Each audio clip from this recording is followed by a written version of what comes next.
You don't love me if you won't do this. After everything I've done for you. If you really cared, you wouldn't say no.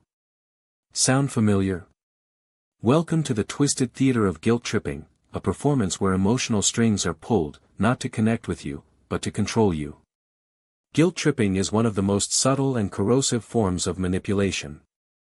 It disguises itself as love, concern, or self-sacrifice, but behind the curtain, it's about power. It's about making you feel responsible for someone else's emotions, actions, or disappointments. They want you to feel bad, not because you did something wrong, but because you dared to have a boundary. Because you had a need. Because you said no. Guilt trippers don't ask directly. They imply. They sigh heavily. They drop loaded comments. They weaponize your empathy against you. And over time, you begin to trade your peace for their approval. You'll hear. I guess I'm just a terrible person then. Fine. Do what you want. Don't worry about me. You never think about how I feel. And you start to shrink. You abandon your own voice just to keep the peace.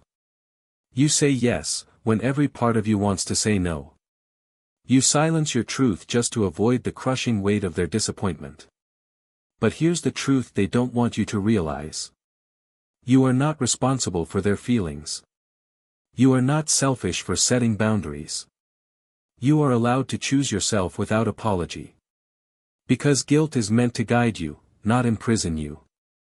The moment you begin to recognize guilt tripping for what it is, you take your power back. You stop dancing to the tune of manipulation and start moving to the rhythm of your own integrity. You learn to say, I hear how you feel, but this decision is mine. I'm not responsible for your happiness. My no doesn't make me bad.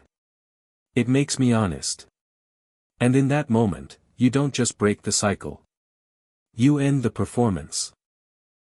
Because guilt tripping only works when you hand them the script. And now, you're writing your own.